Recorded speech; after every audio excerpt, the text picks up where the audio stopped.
Enquanto isso não acontece, enquanto não vamos para o intervalo do almoço, acho que é importante a gente trazer o resumo. Diga. Ô Lucas, eu vi o Cláudio Daledoni para fora da sala de audiência. Isso me fez ter a impressão que havia dado a pausa para o almoço. Mas não. Quando abriu a porta agora, eu vi que a sala está bastante cheia ainda, né? Eu gostaria de falar, já começar a esclarecer para o nosso público, né, a respeito do acusado Eduardo. Né? Nós tivemos um depoimento agora pela manhã de uma pessoa dizendo que Eduardo era um cara tranquilo até então, né? Não tinha histórico nenhum com crime. Né? Eu gostaria que você esclarecesse para a gente agora, com absoluta exclusividade a quem está nos acompanhando. Nós vamos começar a detalhar coisas que nós levantamos que nos deixaram, no mínimo, estarrecidos. E vão deixar você que está assistindo agora também. Vamos lá, Lucas. Começando pelo Eduardo. Detalha pra gente agora aqui na tela do Tribuna da Massa. Vamos lá. Eduardo Henrique Ribeiro da Silva. Mora em Foz do Iguaçu e namorava ou namora a prima de Cristiana Brits. Essa prima de Cristiana Brits, muito amiga desde a infância da Alana Brits, prima em segundo grau da Alana Brits.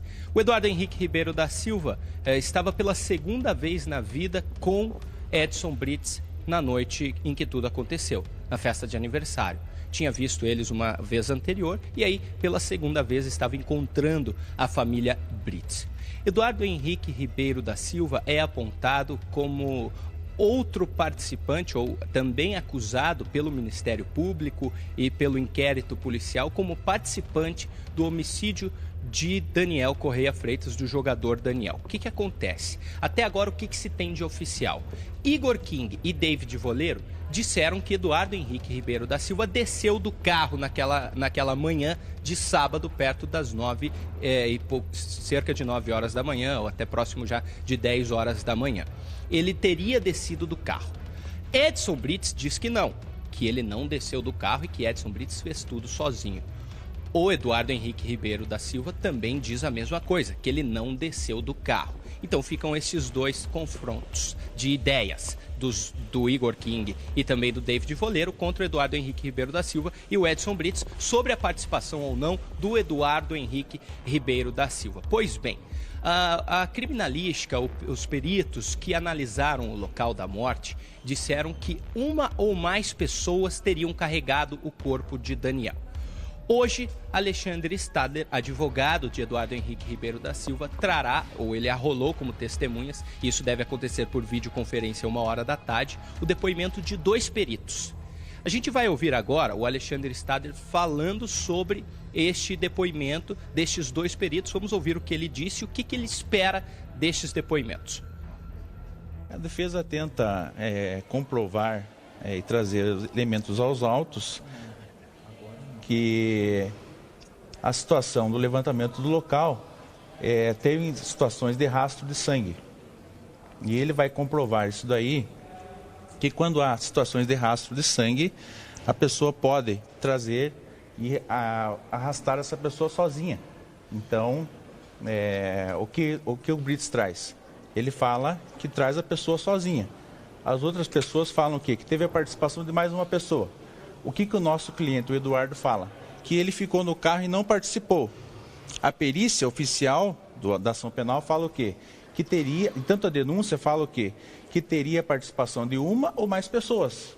Só que o que acontece? A nossa perícia particular contratada fala o quê? Que tem rastros de sangue. E ontem foram ouvidas 2 testemunhas, 2 policiais militares, os 2 primeiros que participaram da primeiro atendimento, que observaram o corpo em momentos primeiros, os primeiros a chegarem. E eles sim observaram que tinha rastro de sangue.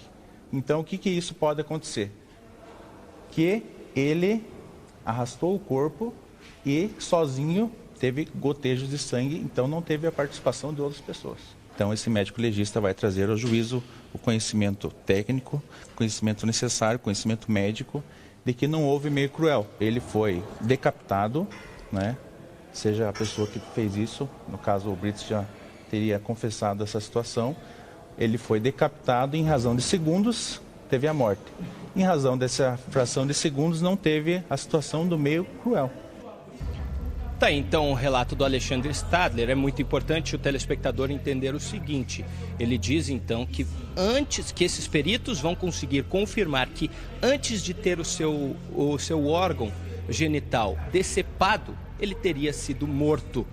O laudo do Instituto Médico Legal, laudo oficial do caso, não conseguiu apontar com exatidão o que aconteceu ou a ordem dos fatos. Se foi decepado antes ou se ele morreu antes. O laudo não conseguiu apontar isso. Mas, de acordo com o Alexandre Stadler, os peritos contratados por ele, por Eduardo Henrique Ribeiro da Silva, vão conseguir comprovar agora, 1h da tarde, tudo isso. É muito importante isso porque trata da participação ou não do Eduardo Henrique Ribeiro da Silva, se ele é copartícipe deste assassinato ou não. Mas eu falei para vocês, nossos telespectadores, para você, João Gimenez, sobre o histórico familiar do Eduardo Henrique Ribeiro da Silva, que a gente traz aqui em primeira mão para o nosso telespectador. Até agora eu não falei sobre isso, você deve estar com a pulga atrás da orelha, mas cadê o histórico? Então, por favor, produção, coloque a capa do jornal Tribuna Popular, lá de Foz do Iguaçu, de 17, o dia certinho aqui, ó, do dia 23 de setembro de 2013. Tribuna Popular de Foz do Iguaçu, do dia 23 de setembro de 2013. A manchete é clara. A manchete é a seguinte. Guerra do tráfico. Exatamente. Guerra do tráfico. Magrão do Porto Belo é executado com mais de 50 tiros. 50 tiros! E aí eles continuam. A execução brutal de Gilmar Ribeiro da Silva, de 36 anos, conhecido como Magrão, pode redesenhar o mapa do controle do tráfico do crime organizado na fronteira. Gilmar Ribeiro da Silva. Magrão. Te lembra o nome? Eduardo Henrique Ribeiro da Silva. Magrão é pai do Eduardo. O Magrão, o Gilmar Ribeiro da Silva é pai do Eduardo Henrique Ribeiro da Silva. O pai do Eduardo Henrique Ribeiro da Silva morreu com 50 tiros e era apontado pelo GAECO, o grupo especial do Ministério Público, como um dos cabeças do tráfico de drogas na região da fronteira em Foz do Iguaçu. Ele morreu com 50 tiros, uma morte brutal. Mas o GAECO aponta que ele já tinha diversos crimes nas costas, inclusive de assassinato de terceiros. O Magrão foi apontado pelo GAECO, na época, como o cabeça do tráfico numa região de fronteira, que a gente sabe que é sempre delicado, fronteira com o Paraguai. E o Magrão é o pai do Eduardo Henrique Ribeiro da Silva, que eu lembro a vocês, morava em Foz do Iguaçu. A gente sempre disse, o Eduardo, que mora em Foz do Iguaçu, veio de Foz para a delegacia de São José dos Pinhais quando foi preso. A esposa dele foi ouvida, ou a namorada dele, prima de Cristiana Brites, foi ouvida lá em Foz do Iguaçu há algum tempo, na primeira fase das audiências, em fevereiro.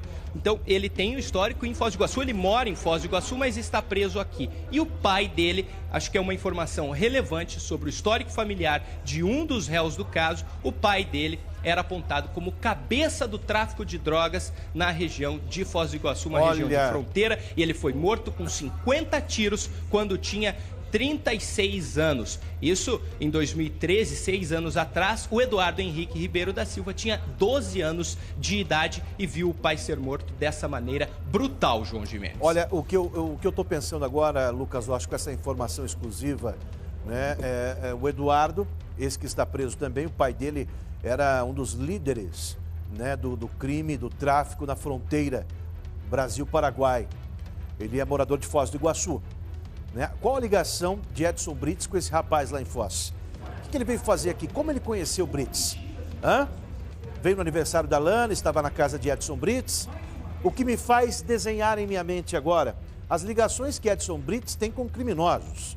A começar pela moto a 1000 cilindradas, que está no nome de um traficante de drogas que está preso aqui em Piraquara.